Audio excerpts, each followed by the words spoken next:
കടന്നുപോകാൻ കഴിയാത്ത വഴിയിലൂടെ ഒരു ആനയെ കടത്തിയാൽ എന്ത് സംഭവിക്കുമെന്ന് നിങ്ങൾ ഈ വീഡിയോയിൽ കാണുക.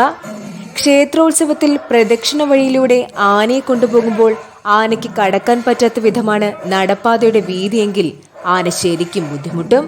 ഇതേസമയം ക്ഷേത്രത്തിന് മതിൽ നിർമ്മിച്ചിരിക്കുന്നത് കോൺക്രീറ്റോ ചെമ്പുതകടുകളോ കൊണ്ടാണെങ്കിൽ അത് ആനയുടെ ശരീരത്തിൽ കൊണ്ട് മുറിവ് പറ്റാനും സാധ്യതയുണ്ട്.